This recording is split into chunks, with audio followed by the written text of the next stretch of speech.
दोस्तों, स्वागत है आपका कार्यक्रम इंश्योरेंस न्यूज शिक्षक में।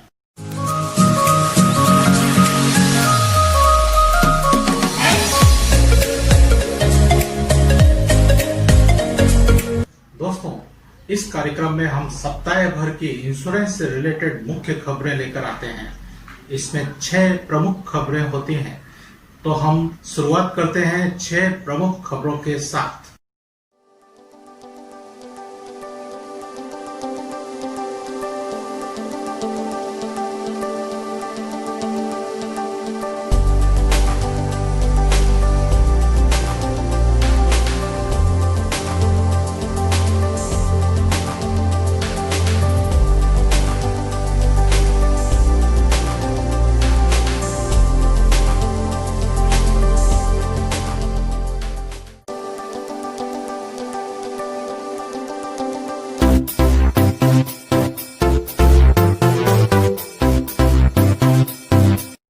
आईडीबीआई बैंक ने 6 अगस्त को एक समझौता किया है जिसमें अपनी 27% हिस्सेदारी बेच रही है अपने को पार्टनर को।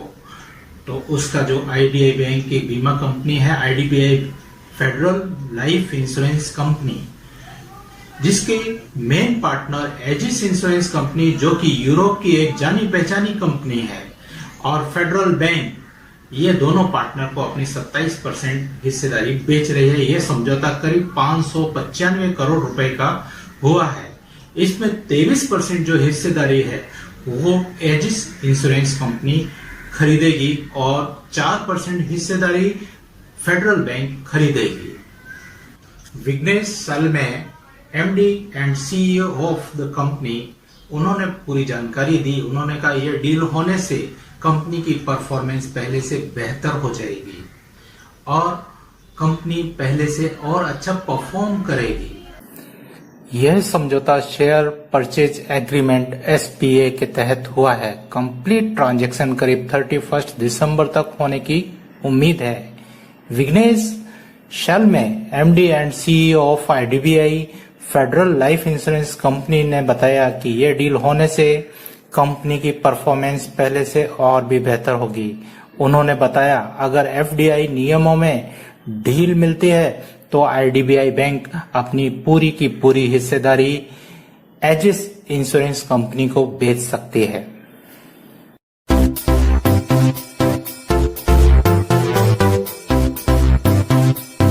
लाइफ इंश्योरेंस प्रीमियम में अप्रैल और मई में जो गिरावट देखी गई थी उसका दौर लगता है अभी थम गया है। जुलाई में करीब 7% बढ़ोतरी देखी गई है और यह बढ़ोतरी 22,986 करोड़ रुपए के लगभग हुई है।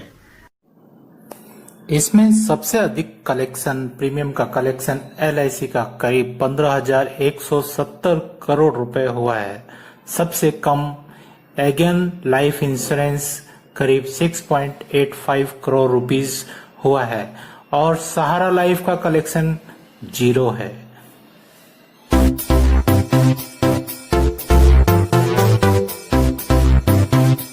आईआरडीए की नई गाइडलाइन के हिसाब से अभी नई पॉलिसी ऑनलाइन परचेज कर सकते हैं आसानी से और उसे हम लोग क्लेम भी कर सकते हैं, और तो और अगर पसंद नहीं आए तो हम वो पॉलिसी को रिटर्न भी कर सकते हैं। इतना ही नहीं, अगर कस्टमर को टर्म्स एंड कंडीशन समझ में नहीं आती है तो कस्टमर ऑनलाइन पॉलिसी को कैंसिल भी कर सकता है। इस तरह से टर्म इंश्योरेंस पर्टिकुलर खरीदने में बहुत आसानी हो जाएगी। इसमें कंसेंट आपको ई कंसेंट के रूप में देनी होगी। आपकी जो सहमति है उसे ई कंसेंट के रूप में देना होगा। सिग्नेचर एक ऑनलाइन पॉलिसी के रूप में बहुत बड़ी समस्या थी कि अगर ऑनलाइन पॉलिसी ले रहे हैं तो कस्टमर का सिग्नेचर कैसे होगा। अभी यह समस्या सॉल्व हो गई है। ओटीपी वेरिफिकेशन होगा। आपके मोबाइल पर एक ओटीपी आएगा, आपने उसको ओटीपी के नंबर को अगर डाला है तो इसका मतलब कस्टमर ने आपने पूरी टर्म्स एंड कंडीशन अच्छी तरह से समझ ली है और उसमें अपनी सहमति दे दी है।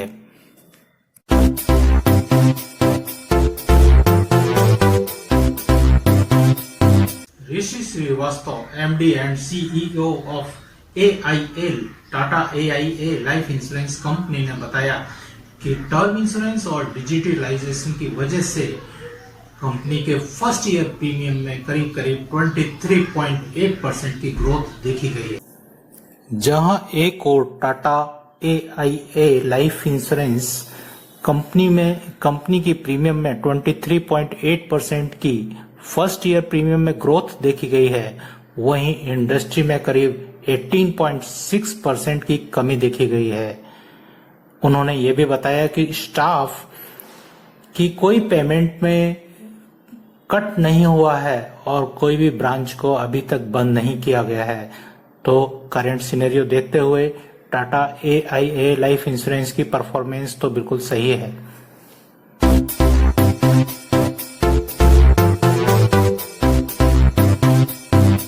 ऑनलाइन पॉलिसी हम लोग दोस्तों परचेज करते ही हैं, लेकिन ऑनलाइन पॉलिसी परचेज करने में होने वाले जो फ्रॉड हैं वो भी बढ़ते ही जा रहे हैं। तो IRDA ने एक नई गाइडलाइन जारी की है कि अगर आपको ऑनलाइन पॉलिसी परचेज कर रहे हैं तो अधिकृत बीमा एजेंट उनसे ही करें या कंपनी से डायरेक्ट करें। बीच में जो छोटे मोटे बिचौलिए हैं उनसे डायरेक्ट पॉलिसी खरीदने से आपको बचना चाहिए।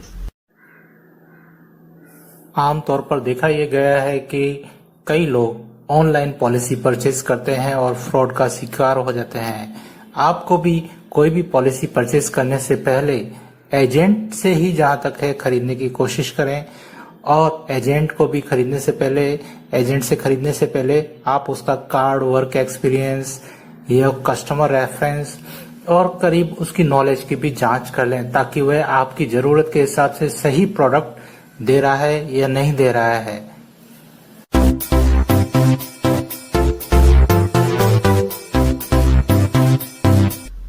मार्केट में मैक्स भोपा ने रीएश्योर कॉम्प्रिहेंसिव एक मेडिकल हेल्थ पॉलिसी लॉन्च की है।